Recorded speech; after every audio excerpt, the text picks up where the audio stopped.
You've lived more than half your life, and you're still caring about what people think. Why? Well, on today's episode of Natural Mojo, we're going to go over a few points on why we still care about what people think. And if you want to have that vibrant second and third half of life, why it's so important to drop that energy and drop that mindset so you can start living the way that you want to live. So let's get started. Now, when you think about why we still are so chronically involved and invested in what people think, well, don't blame yourself too much. It's how we were conditioned, especially as women. From girlhood, it was about how to make people feel good and how to nurture and how to basically people please. And some of us, and I'll hold myself up as a great example, really dove deep into that people pleasing aspect. A lot of it had to do with lack of self-acceptance and lack of confidence, two things that I struggled with as a young girl and in my teenage years and even as an adult, and I will even say right up until my middle years, until I caught myself and I said, hey, if I'm going to do the things that I want to do in life, I really have to stop giving a flying fig about the good opinion of other people. I mean, those other people that we seem to give our power and drain our energy away to aren't around when it's time to pay the monthly bills, are they? They're not there at the cashier's desk when it's time to pay for those grocery bills. Nowhere to be seen. Yet we willingly hand over the best part of ourselves, all for acceptance and love. And I think it's an epidemic out there, really, isn't it? When you think about even social media, how we do all kinds of backflips for that currency of likes and loves and acceptance. And we really don't get anything in return. It's stroking that egotistical, almost narcissistic part of us that totally insist that this is the thing that we need to be acceptable, especially to ourselves, to prove that we are lovable, capable, acceptable humans. We do not need to do this. We do not need to give anybody anything. What we are and who we are and how we showed up in this existence is good enough. We are a human being. We don't have to prove ourselves, and some of us over-prove ourselves for that love and acceptance we so desperately crave. Does this sound familiar?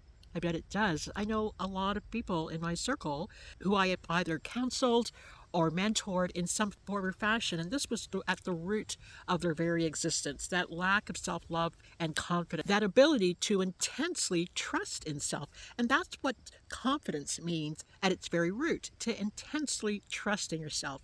Trust in your thoughts, trust in your abilities, trust in your ability to get things done, trust in what you've learned thus far. You're in your midlife and beyond.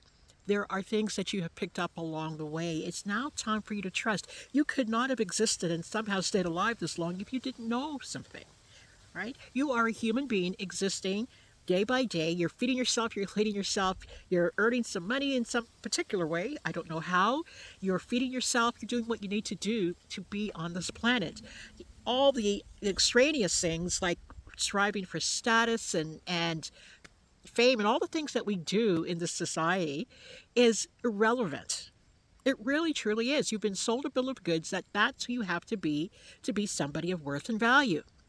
It's about integrating your whole self. It's about integrating your heart into a place of self-love. And I know what I'm teaching sounds like teaching you how to be egotistical and narcissistic, and so far from the truth. I'm not asking you to be that type of person who moves away from a heart-centered existence. That's not what I'm saying. Really, to be a person of high confidence and high trust and high love really is to be a person of authenticity and a person of service. If you truly want to feel that love that I'm talking about here on this particular episode, be of service to other people. I think we spend a lot of time thinking about ourselves and we get lost in all of our woes and lost in all of our eccentricities. We just get lost in ourselves and we have this sort of downward spiral, and we get up in the morning feeling less than. We get up in the morning feeling like we haven't accomplished anything in life. Who says you have to specifically accomplish things in life? Be of service. Be of service to other people. Learn how to give to other people. Learn how to show up for other people, but not to take away from yourself. This is not what I'm saying. What am I saying, Pamela? What I'm saying is you're a human being first. You exist, so you deserve love. You deserve your love. And next, go out and serve the world. Find who you are to be in this world and go out and do that thing in service of others. And trust me, that's how you begin to fill up with that love energy that you're always searching for when you're people pleasing and you're over giving to other people to get that like and to get that hug and to get that high five. If you're not getting that from the world, it's because you're not getting it from yourself first. You're empty. It's about how to fill up with that confidence and self trust, intense self trust that I call confidence. And let's talk about people pleasing. We go out of our way to make sure everybody's comfortable. We go out of our way to make sure everybody else is happy. And what does that really do? We think it's actually doing something, but it's actually a negative energy. It provides negative results because all it does, it builds up a pool of resentment. After those people move away, are you still smiling when they leave the room? Or is your energy being sucked down because now you're tired? You didn't do the thing that you were supposed to do for yourself. You're behind on your projects. You're behind on your errands. You're just behind now, right? And somehow the only people that were pleased are the ones that left the room. You're still standing here stuck, feeling small, feeling insignificant, and so far away from the place that you truly want to be in your own estimation. This is when we talk about esteem. There is a self-esteem epidemic in the society because we're so busy wanting to be seen, wanting to be liked, wanting to be that person that everybody gives that high five and that like to. All right? Give it to yourself first. How do you show up every day when you open your eyes? Are you spiraling down into a negative place of blame and shame and regret? Or are you looking to fill up so you can go out into the world and be of high service? I think the people that love themselves the most are the people that are able to go out there and provide high service. And this is something that I'm always working on. When I'm working with people, how do I get under them?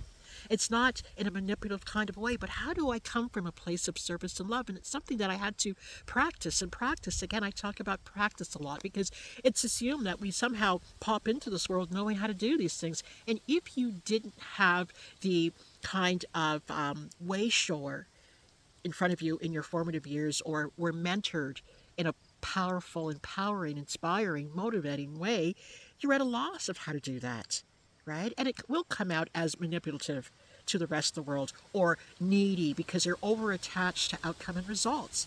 Now is the time to center yourself and maybe walk things back to understand yourself at a deeper level. A lot of what goes on with us is that we don't know ourselves. I talk about this a lot, is knowing yourself, taking a step back and understanding why you do the things you do. A lot of what you do, and I'll bring it back in, is a lack of trust in yourself. You don't trust the thoughts that you think. You don't trust your opinions. You're always looking for the opinions of other people. Everybody somehow knows how you should choose in your life, what you should be doing, what you should be up to. Anytime an opportunity comes your way, you run off and you ask 60 people about what you should do, and you never took a moment to ask yourself what you would like to do. How does it feel when you think about that opportunity? Is it exciting? Is it something you want to try? Or are you too confused and you're stuck in your confusion, so that's why you run up and you ask other people? And the trouble with that is that other people have no clue what you should be doing. All right? Only you know what you ought to be up to. Only you ought to make that final decision. There's nothing wrong with asking for some clarity because sometimes we don't have all the information we need to make a firm and sound decision about choices. There's nothing wrong with asking deeper, clarifying questions. But to make that ultimate decision, that's totally up to you. Because how are you going to live somebody else's choice and feel good about that? Or feel good about yourself? And some of you are sitting there feeling that pull because you know you're living somebody else's life. You're living somebody else's choices, aren't you? So where do you go from here? Now that we've talked a little bit about intense trust and confidence and people pleasing to the point of resentment, what do you do next? How can you start rising up from that bottomless pit that you found yourself in, especially at this juncture of our lives? We're in our midlives and we're going into the second and third half. And do you really want the rest of your life to be in that sort of half-lived way? Do you really want the next part of your life to feel half-lived, as if you're still going down a bottomless pit of nowhere? And I know a lot of you might say, oh, well, I'm at this stage where I really don't give a damn or a hoot or a flying fig what other people have to say. But to some degree we do. And to some degree we have lived in default for a large part of our lives. Have you really looked at your life and have you really chosen what you want to do? Do you really not care what people think?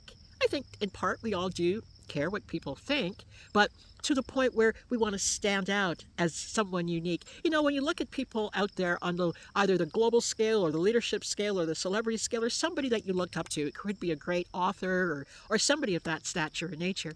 Why do you look up to them? Why do you revere them? Most likely it's because they have attached and connected to their authentic, unique self. Something that I bet you're still not comfortable doing in most parts. If you really sat and thought about this, are you putting yourself into that full, authentic space of originality and fullness and living uniquely, uniquely in the signature that you and only you can possibly emanate and amplify out into the world in your unique voice? Are you doing it? Do you have the bravado? Do you have the chutzpah? Do you have the courage? Do you have the confidence? Again, which is intense trust in who you are uniquely. The world needs that. We don't need another copycat of anybody out there. We need you specifically. And every day is a new day, an opportunity for you to bring more of yourself online, more of your thoughts, more of your voice. And in so many ways, whether you're doing a video, whether you're writing, whether you're journaling, whether you're showing up in your community, whether you are creating a new job or a business, whether you're authoring a book, whether you're podcasting, whether you are building community for children, whatever it is, or however you choose to show up because that is your calling to do, have you taken up that particular banner and said yes to the life that you were meant to live, not a cookie cutter life that you saw everybody else doing or your parents chose or your best friend said was the way to go? Because more than likely your best friend isn't doing the life that they are supposed to be living and they just need company. Okay? So again, choose you first so you can choose wholeness for other people, because when you decide to live your life fully, you give other people permission to live their life fully too. So the light starts with you. Now, I have a wonderful download called What If, and this is an opportunity. It's a list of questions that prompt your thinking. Sometimes we don't know the questions to ask. Sometimes we just don't know where to go with all of this great information like this, and on videos coming from other people and podcasts coming from a slew of people about the beauty and energy and love in life, and picking up those vibrations and going with that particular flow. The what if questions are an opportunity to really start querying yourself at a deep level. One question might take weeks to answer. It might bring tears. It might make you feel small. It might make you feel big. I don't know how it's going to trigger you. But at least it's an opportunity for you to start diving deep and doing the work that you know it's time to start doing. Because, my dear, life is short and you've lived more than half of it, I'm guessing. If you're anything like me, I've lived way more than half my life. So I want the next part of it to be my particular song in my particular tune, so I can be of unique service to this world and this life. All right, so you can get that download, What If, at mojoresources.ca, and I really urge you to take the time to answer a few of them, if not all of them. There's not a lot there, but they're really good questions, okay? And yeah, again, it's at mojoresources.ca. And with that, I just really want you to think about how you're not plugging in to the best part of who you are. Why not? Have a great week. We'll see you again. Bye-bye.